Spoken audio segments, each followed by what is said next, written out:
이때 분봉왕 헤롯이 예수의 소문을 듣고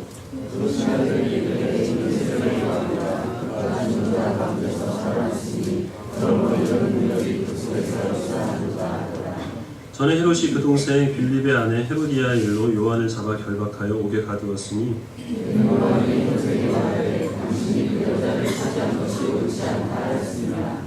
헤롯이 요한을 죽이려 하되 우리가 그를 선지자로 여김으로 그들을 두려워하더니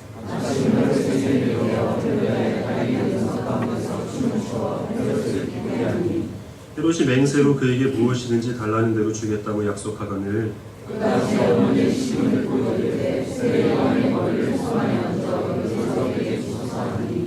왕이 근심하나 자기가 맹세한 것과 그 함께 앉은 사람들 때문에 주라 명하고 그 머리를 소반에 얹어서 그 소녀에게 주니 그가 자기 어머니에게로 가져가니라. 요한의 제자들이 와서 시체를 가져다가 장사하고 예수께 아뢰니라. 마태복음 13장 마지막 부분에서 예수님께서 고향인 나사렛을 방문하셨죠. 그러나 나사렛에 있는 사람들은 예수님을 메시아로 인정을 하지를 않습니다. 하지만 그 고향에서 배척당하신 것이 예수님께서 메시아라는 사실을 부인하게 되는 것이 아니라 오히려 그러므로 모든 선지자들이 다 고향에서는 배척을 당했기 때문에 예수님께서 하나님께서 보내신 선지자요 메시아라는 사실을 증거하는 일이었죠. 오늘 세례 요한이 소개가 되고 있는데 이 세례 요한이 여기에서 언급되는 이유도 세례 요한이 하나님께서 보내신 선지자이고 그리고 또한 세례 요한을 대하는 사람들의 반응과 사람들이 예수님을 대하는 반응이 같으며 세례 요한이 의로운 죽음을 죽었던 것처럼 예수님도 의로운 죽음을 죽으심으로 예수님께서 선지자이며 메시아라는 사실을 증거하기 위한 그러한 맥락 가운데 이 말씀이 소개가 되고 있습니다. 헤롯이 예수님의 소문을 듣습니다. 여기서 말하는 헤롯은 예수님께서 태어나셨을 때 예수님을 죽이려 했던 그 헤롯의 아들 헤롯 안디바라는 사람입니다. 헤롯이 예수님에 대한 소문을 듣고 보인 반응은 죽은 세례 요한이 다시 살아났다. 저는 예수가 아니라 세례 요한이라 라는 것입니다. 이거는 미신적인 이야기인데요. 세례 요한이 죽어서 혼이 다시 살아난 거죠. 그래서 그 혼이 살아있는 예수님의 몸속으로 들어갔다는 얘기입니다. 왜 이런 생각을 갖느냐 하면 이 헤롯 안디바가 세례 요한이 살아있었을 때 그 세례 요한을 보면서 가졌던 불편함이나 아니면 두려움들 이것을 예수님에게도 그대로 느꼈기 때문입니다. 오늘 본문은 세례 요한이 왜 죽음을 당하였는지에 대해서 상세하게 설명을 하고 있습니다. 마태복음 11장에서 이미 세례 요한이 옥에 갇혀서 제자들을 예수님께 보낸 그 기사가 기록되어 있는데 옥중에서 처형을 당하게 됩니다. 세례 요한이 죽은 이유는 이 헤롯 안디바의 결혼에 대해서 비난했기 때문인데요.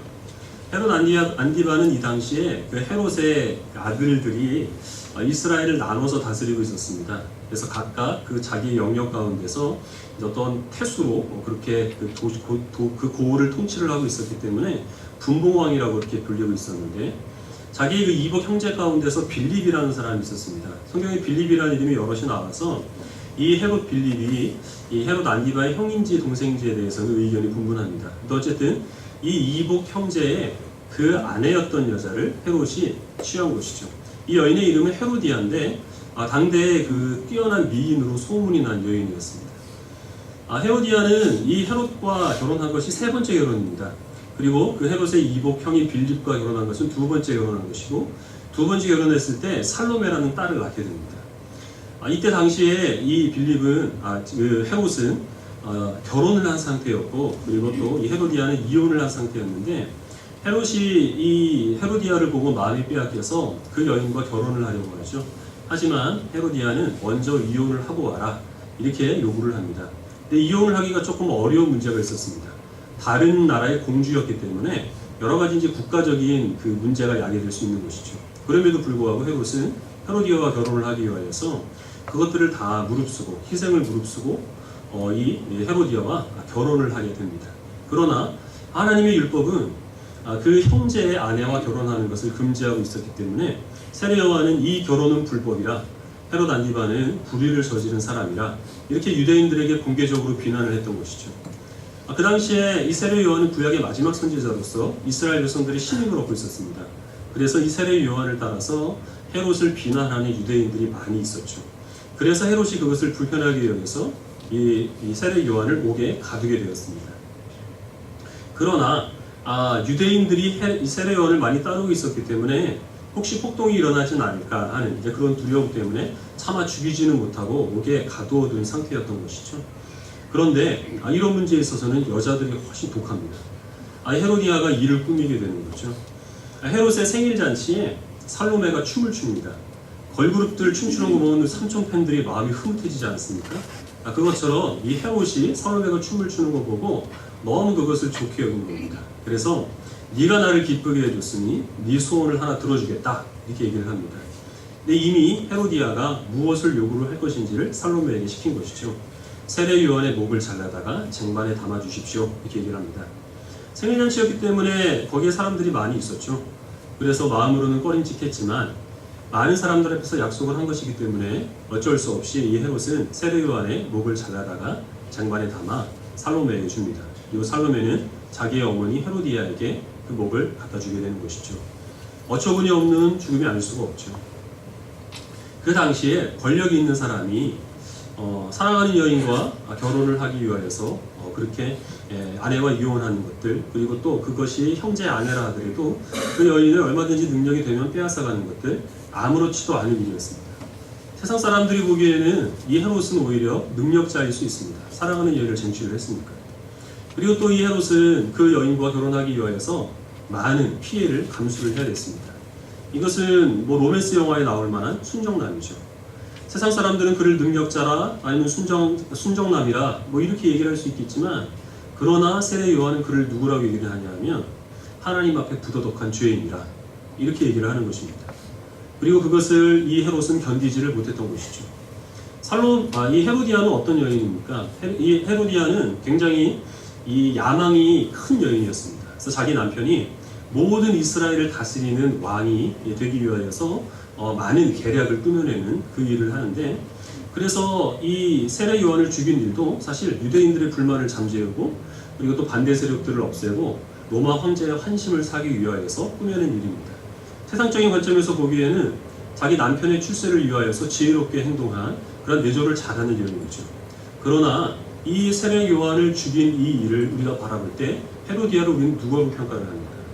잔인하고, 그리고 또 자기의 그 출세의 욕심을 위하여서 물불을 안 가리는 탐욕적인 여인이라 이렇게 보게 되는 것입니다.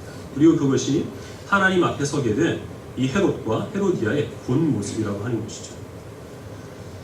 헤롯이 예수님을 보면서 저는 세례 요한이라 이렇게 생각했던 것은, 그렇게 세례 요한 앞에 서게 되면 자신의 죄인된 부도덕함, 그리고 자신이 갖고 있는 여러 가지 탐욕들이 낱낱이 드러나게 되는 그 불편함들, 그런 어떤 죄의식들, 수치스러움을 예수님을 보면서도 그대로 느꼈기 때문입니다. 그리고 그것은 하나님께서 보내신 모든 선지자들을 대하는 사람들이 갖게 되는 마음입니다. 구약에서 이스라엘 백성들이 살아계신 하나님의 영광을 보게 되면 무엇이라고 얘기를 합니까? 하나님의 영광을 내가 감당할 수 없습니다. 나는 죄인입니다. 내가 하나님의 영광을 보게 되면 나는 죽을 수밖에 없으니 하나님의 영광을 내게 거두어 주십시오. 그렇게 엎드려서 기도하는 것이죠. 예수님을 보게 된 사람들이 예수님께 대해서 갖게 되는 마음이 바로 그것입니다.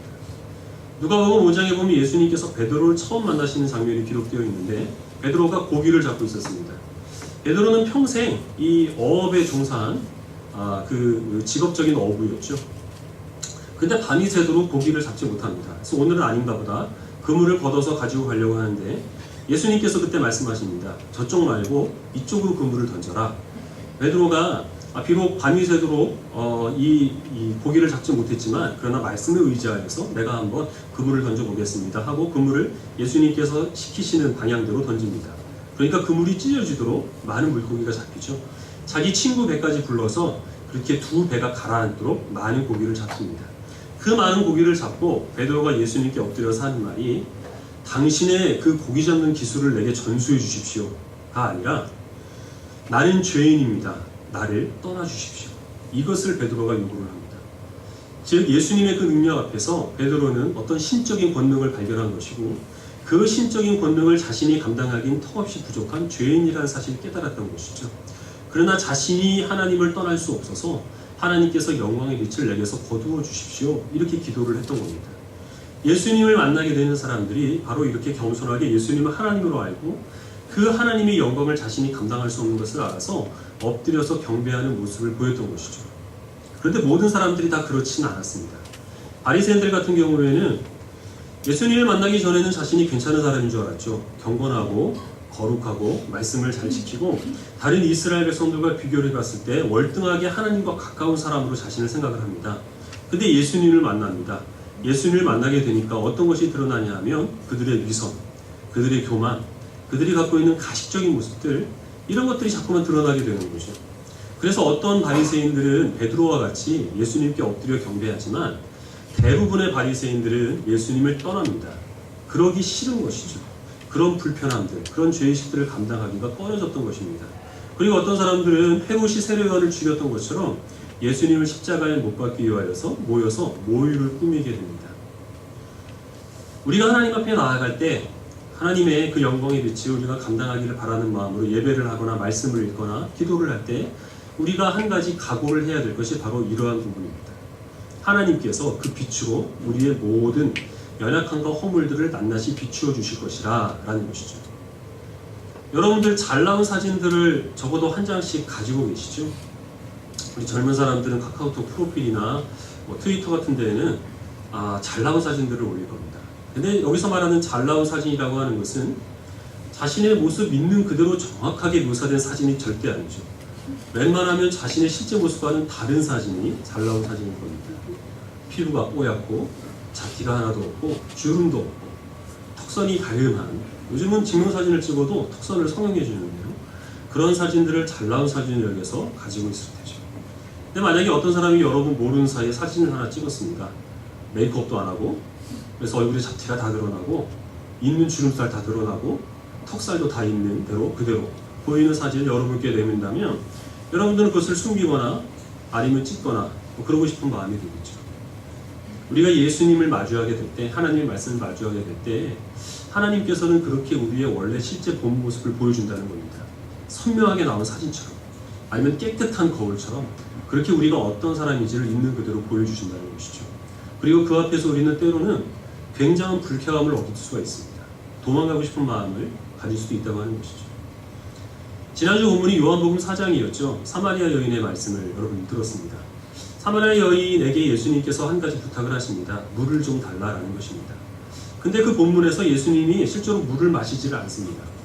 예수님이 목이 말라서 그 여인에게 물을 달라고 한 것이 아니라 정말 목이 말랐던 것은 그 여인이었죠. 그 여인에게 물을 달라고 말씀은 하시지만 영원토록 목마르지 않은 생수를 내가 너에게 주리라 라고 이렇게 말씀하십니다. 그 여인이 그 물을 나에게 주십시오 이렇게 얘기를 합니다. 그때 예수님께서 어떤 얘기를 하냐면 네가 결혼을 5번을 했는데 지금 살고 있는 남편은 네 남편이 아니다 이 말씀을 하십니다. 이 여인은 5번에 걸쳐서 결혼을 했는데 그것이 정상적인 적법적인 절차를 밟아서 혼인을 한 것이 아니라 동거 생활을 유지를 하고 있었던 것이죠. 그리고 또 그 결혼 생활이 깨지게 되면 또 다른 남자를 찾아가고 또 다른 남자를 찾아가고 했던 겁니다. 왜 그랬느냐 하면 그 여인이 생각한 구원, 그 여인이 생각한 행복, 그 여인이 찾던 어떤 그 간절한 인생에 있어서의 보람, 이런 것들은 누군가가 나를 사랑해 준다는 것이고 그것이 이성관계 안에서 이 여인이 해결되기를 바랬던 것이죠. 예수님께서는 결코 그것이 너를 목마르게 할 수 없다. 그리고 지금 네가 결혼 생활을 하는 것 절대 하나님 앞에서 올바른 것 아니라 네가 지금까지 잘못된 길을 걸어왔다. 너는 지금 불법적인 삶을 살고 있다. 지금 이 말씀을 하시는 겁니다. 만약에 오늘날 어떤 인본주의적인 상담자라면 이 여인에게 어떤 얘기를 해줬을까요? 그 여인이 그렇게 이성관계에 집착할 수밖에 없었던 어떤 이제 과거의 성장 과정들, 그 가운데서 겪었던 그의 상처들, 그래서 그렇게밖에 내몰 수 없었던 여러 가지 환경적인 요인들, 이런 것들을 얘기를 해주면서 그 탓이니 너 스스로를 절대 자책하지 말라. 이렇게 아마 얘기를 해줄 겁니다. 근데 예수님께서는 그런 부분에 대한 얘기는 절대 안 하시고 네가 지금까지 잘못된 길을 걸어왔고 네가 지금까지 잘못된 것을 목말라 했고 네가 정말로 구원을 얻고 네가 정말 기쁘게 그리고 즐거운 마음으로 살아갈 수 있는 것은 그런 사람들 사이의 관계 가운데서 주어지는 만족이 아니라 오직 너를 위하여 십자가에서 못 박혀 죽은 나를 믿음으로 말미암아 네가 영원토록 구원을 받을 수 있다라고 말씀을 하신 것입니다. 그 말씀을 주셨을 때 이 여인이 고백하는 것이 있습니다. 당신이 정말로 하나님이 보낸 선지자입니다 라는 것입니다. 자신의 모습을 있는 그대로 보여주기 때문이죠. 주님께서 우리들에게 똑같이 말씀하실 수도 있습니다. 지금까지 우리는 잘된 길을 걸어왔다고 생각해왔고 지금까지 우리는 우리 인생의 만족과 행복을 위하여서 열심히 수고하고 노력해왔다고 생각을 했는데, 우리가 주님의 말씀의 빛 가운데 우리를 비춰보았을 때 주님께서는 네가 지금까지 잘못된 길을 걸어왔다. 네가 지금까지 그렇게 살아왔던 것은 주변 사람들의 문제가 아니라 바로 네 문제다. 이런 것을 우리들에게 말씀해 주실 수 있다는 것이죠. 그럴 때 우리들은 그 말씀에 어떻게 반응해야 되겠습니까? 한 가지 더 예를 들어보도록 하겠습니다. 요한복음 8장 말씀을 같이 보겠습니다.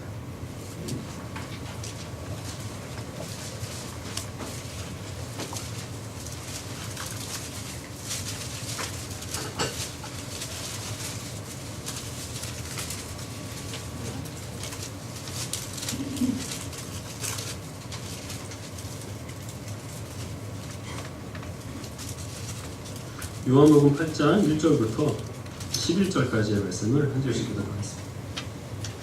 1절을 저를 먼저 읽겠습니다. 예수는 감람산으로 가십니다.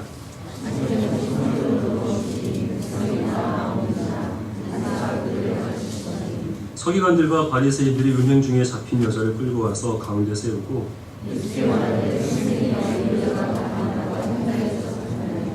모세는 율법에 이러한 여자를 돌로 치라 명하였거니와 선생은 어떻게 말하겠나이까?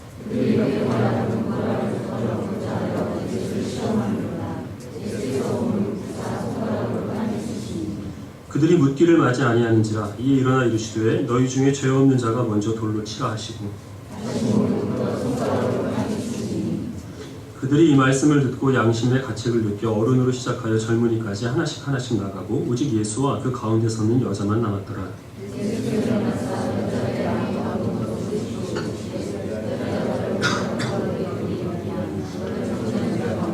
읽겠습니다. 대답하되 주여 없나이다. 예수께서 이르시되 나도 너를 정죄하지 아니하노니 가서 다시는 죄를 범하지 말라 하시니라. 아멘. 예수님께서 성전에서 이스라엘 백성들에게 말씀을 가르치고 있었는데, 서기관과 바리새인들이 한 여인을 끌고 옵니다. 그 여인은 현장에서 간음을 하다가 잡힌 여인입니다. 그래서 이 바리새인들이 이 여인을 어떻게 처리할까요? 예수님께 묻습니다. 이것은 명백히 예수님을 함정에 빠뜨리려는 계략이죠. 이때 당시에 이스라엘 백성들은 그 로마의 지배를 받고 있었기 때문에 로마 법에 의하면 이스라엘 백성들이 자체적으로 재판을 해서 사형을 집행할 수 있는 권한이 없었습니다. 신속모독이라든지 이런 몇 가지 그 이스라엘 백성들에게 중대한 사항을 제외하고는 재판은 이제 그들이 하되 로마 법정에 다시 서서 재판을 받게 되고, 그리고 로마 군대에 의하여서 사형이 집행되도록 그렇게 법이 세워져 있었던 거죠. 만약에 이 자리에서 예수님께서 율법에 의하면 간음을 행한 여인은 돌로 쳐서 죽이라고 되어 있는데, 돌로 쳐서 죽이라 라고 이야기를 하게 되면 이 예수님은 로마 법에 접촉되는 살인죄를 저지른 것이 됩니다. 그럼 바리새인들이 예수님을 고발을 할 수 있게 되는 것이죠. 근데 그렇지 않고 이 여인을 용서해 주라 라고 얘기를 하면 어떻게 됩니까? 거기에 있는 많은 유대인들 앞에서 하나님의 율법을 예수님이 정면으로 거스리는 것이 되는 것이죠.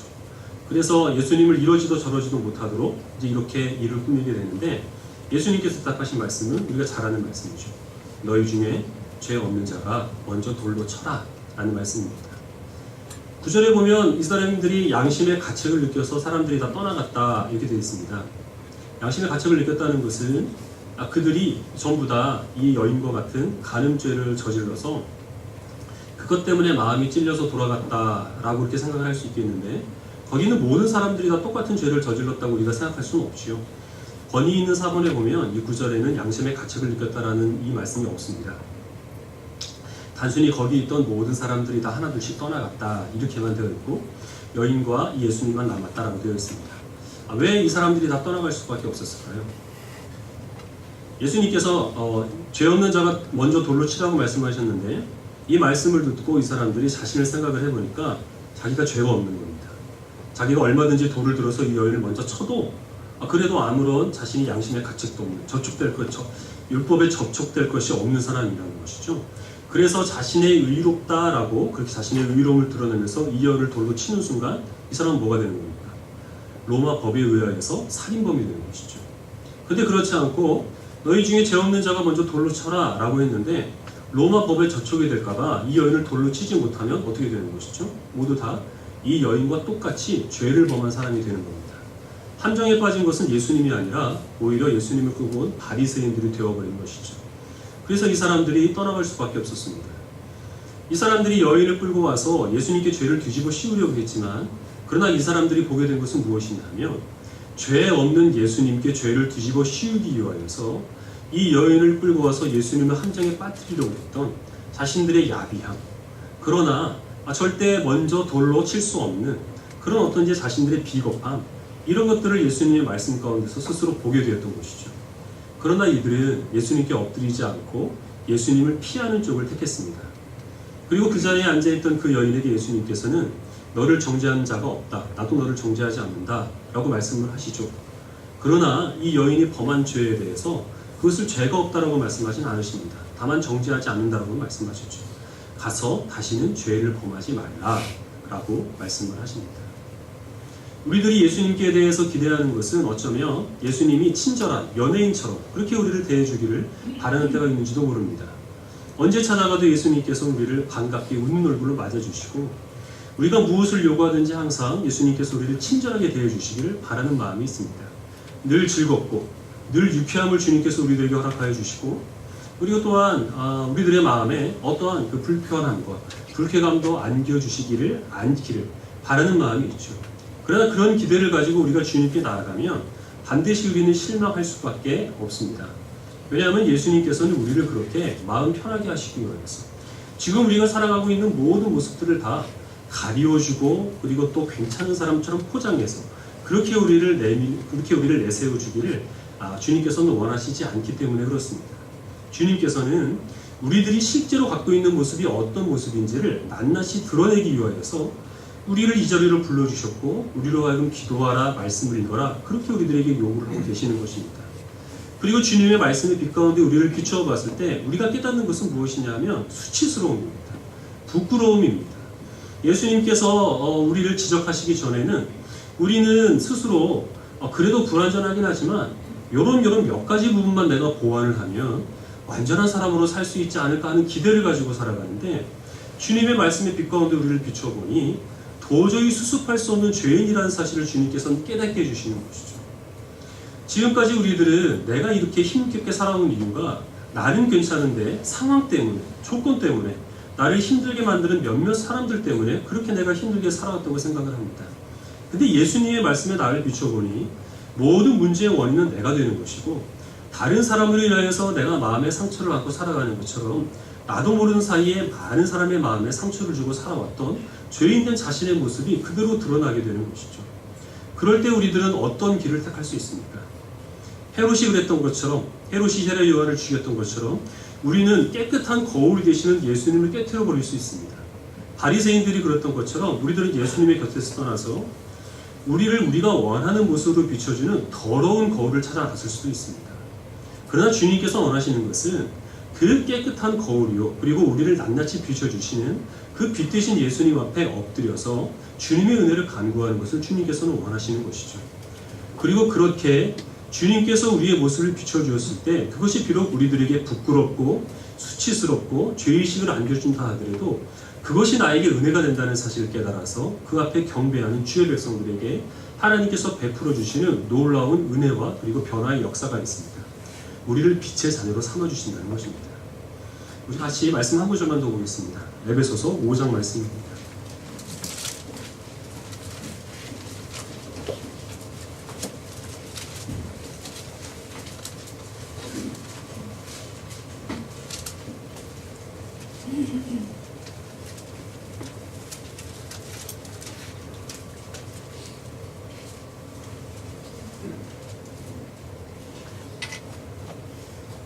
에베소서 5장 8절부터 14절까지의 말씀을 한 절씩 읽어보겠습니다. 8절을 제가 먼저 읽겠습니다. 너희가 전에는 어두움이더니 이제는 주 안에서 빛이라, 빛의 자녀들처럼 행하라.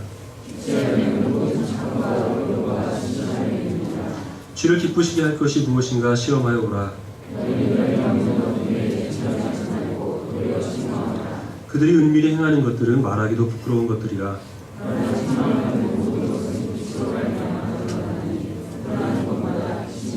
습니다. 그러므로 이르시기를 잠자는 자여 깨어서 죽은 자들 가운데서 일어나라.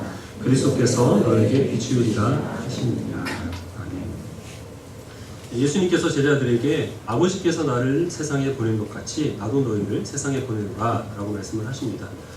이 선지자들, 그 세례 요한과 그리고 또한 하나님께서 보내신 메시아들, 그 예수 그리스도를 바라보았을 때 사람들이 그 가운데서 자신의 부족함, 연약함들을 낱낱이 발견했던 것처럼 주님께서 우리를 세상에 보내실 때는 빛의 자녀로 보내신다는 것이죠. 빛의 자녀라고 하는 이 말은 먼저 우리 자신이 어두움의 일에 동참하지 않을 것을 요구하고 있습니다. 말하기도 부끄러운 여러 가지 세상 사람들이 안고 있는 그런 방탕한 모습들, 또 죄악된 모습들, 우리가 그런 것들에 같이 동참할 수가 없다는 것이죠. 내가 다른 사람과 있지 않고 나 혼자 있든지, 그리고 주변에 있는 내 모든 상황들이 자꾸만 나를 죄의 유혹 가운데 그렇게 나를 인도하려고 하든지 그것과는 관계없이 우리는 항상 하나님 앞에 살아가는 사람들입니다. 그래서 주님 앞에 늘 부끄러울 것이 없도록 우리가 빛의 자녀롭게 살아가야 된다는 것이죠.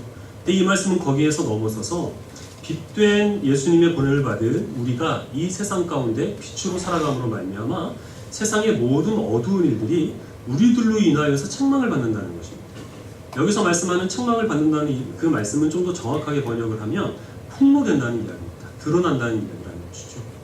이 말씀이 갖고 있는 의미는 우리가 세상을 살아가다가 부도덕한 사람을 보거나 어떤 못마땅한 사람을 보거나 그러면 당장 달려가서 멱살을 잡고 당신 그렇게 살지 마, 이 독사의 자식아, 이렇게 할 수 있는 게 아니라는 거죠. 그건 예수님께서 하신 말씀이고, 우리들은 다른 사람의 죄악에 대해서 노골적으로 지적하거나 우리의 의로움을 우리 자신이 드러내지 않더라도, 경건한 척 우리의 모습을 꾸미지 않더라도 사람들이 우리를 보고서 자신의 어두움들을 발견할 수 있어야 된다는 겁니다. 세상을 살아가다 보면 우리가 이런 경우가 있습니다. 그래도 내가 좀 괜찮은 사람인 것 같은데 어떤 사람을 보니까 그 사람 앞에 서기만 하면 내가 굉장히 속물처럼 느껴진다는 거죠. 그 사람은 나한테 아무런 얘기를 안 하는데 내가 그 사람을 보기만 해도 내가 정말 이기적인 사람이구나, 내가 정말 욕심이 많은 사람이구나, 내가 정말 교만하구나, 뭐 이런 생각이 저절로 드는 어떤 사람이 있습니다. 그리고 그 사람들 앞에서 우리는 때로는 많은 감동을 받기도 하고 도전도 받기는 하지만 어떨 때는 너무 마음이 불편해서 그 사람을 외면하고 싶은 그런 마음이 들기도 한다는 거죠. 우리에게서 주님께서는 그런 일들이 드러나기를 원하신다고 하는 것입니다. 여러분 주변에 있는 사람들이 여러분들을 어떻게 대하십니까? 속된 말로 어떤 건수가 있을 때, 예를 들면 남을 속여먹는 일이라든지 아니면 어떤 이제 죄악을 도모하는 일이라든지 누구를 험담하는 일이라든지 어떤 방탕한 그런 즐거움을 추구하는 일이라든지 그런 것이 있을 때 여러분 주변에 있는 사람들이 앞다퉈서 여러분들을 초청합니까? 그런 일은 전혀 없이 여러분들이 그런 일을 주도하진 않으시겠죠. 만약에 그런 일이 있다고 한다면 빛의 자녀로 살아가지 못한다고 하는 것이죠. 근데 만약에 어떤 사람들이 누군가를 험담을 하고 있는데 여러분들이 딱 그 자리에 가니까 그 사람들이 하던 얘기를 딱 멈춘다고 하는 거죠. 여러분들 친하게 지내던 사람들이 어떤 방탕한 즐거움을 그런 추구하는 자리에 여러분을 빼놓고 자기들만 갔습니다. 그럼 여러분들은 따돌림을 당한 것이 아니라 빛의 자녀답게 제대로 세상을 살아가고 있다는 증거입니다. 이런 생각을 할 수 있습니다. 그러면 세상은 어떻게 살아가냐? 친구들 다 끊어질 것 아니냐? 세례 요한과 예수님께서 세상에서 어떤 대우를 받으셨는지를 우리는 기억할 필요가 있습니다. 하나님과 가까이 하기 위하여서 때로는 가까운 사람들과 멀어지는 것을 감수하는 것이 신자된 우리들이 세상 가운데서 하나님의 백성으로 합당하게 살아가는 길이라는 사실을 우리들은 기억해야 되겠습니다. 여러분들이 이 자리에 어떤 마음으로 무엇을 기대하면서 오셨습니까? 위로를 기대하면서 오셨죠. 주님께서 여러분들을 품에 안아주시기를 그런 바라는 마음으로 오셨을 겁니다. 세상에 너무나 힘든 일들이 많이 있습니다. 경제적인 어떤 여건들이 좀 좋아지지가 않아서 청년을 취업하기가 너무 어렵죠. 여러분들 직장, 사업자 또 많이 어려운 가운데 있는 줄 압니다. 들려오는 소식들은 우리의 마음을 자꾸만 아프게 만드는 그런 소식들 많이 있습니다. 축구 좋아하시는 분들 16강 떨어졌죠. 마음 안타까우시죠. 시험에 떨어진 사람도 있습니다. 남들 다 붙는 시험. 프로야구도 요즘 명재미가 없습니다. 그런 상황 가운데서 우리는 주님께 위로를 얻기 위하여서 이렇게 나와서 예배를 드리는데 우리가 정말 같이 우리 잠깐만 웃고 참을 수가 없어요.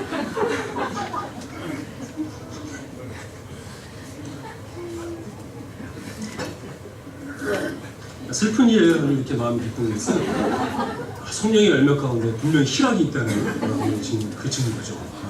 감사한 일입니다. 그러나 그런 위로가 주님께서 우리를 너는 괜찮은 사람이다. 너는 아무것도 손볼 것이 없고 너는 있는 그대로 살아가면 된다. 이러한 말씀을 우리에게 주실 때 우리가 이러한 위로를 받게 되는 것은 아니라는 것을 우리는 기억을 해야 됩니다. 빛되신 예수님의 말씀 가운데 우리의 모든 허물과 연약함과 그리고 또한 부족함들, 심지어 다른 사람들에게 털어놓지 못하거나 자신 스스로도 깨닫지 못했던 그런 죄악들이 낱낱이 드러났을 때, 그리고 그 주님의 말씀 가운데 우리가 엎드려서 주님께 은혜를 구할 때 세상이 빼앗을 수 없고 영원토록 변할 수 없는 그 위로가 우리에게 임한다는 사실을 여러분들 기억하시기 바랍니다. 제가 이 시간 전하는 말씀은 예리하지 않습니다. 제가 전하는 말씀이 여러분들의 심령을 찌를 수가 없습니다. 저는 목사이기 때문에 여러분들을 친절하게 대해야 되고 어쨌든 착한 척을 해야 그래야 여러분들이 다음 주로 오시기 때문에, 그래서 두리뭉실 그렇게 말씀을 전할 수밖에 없습니다. 그러나 이 시간을 통하여서 여러분들에게 직접 말씀하시는 성령 하나님의 말씀에 귀를 기울이십시오. 그 말씀은 여러분들의 심령을 찌르실 겁니다. 그리고 그 말씀은 여러분들이 갖고 있는 여러 가지 부족한 모습들을 낱낱이 드러내실 겁니다.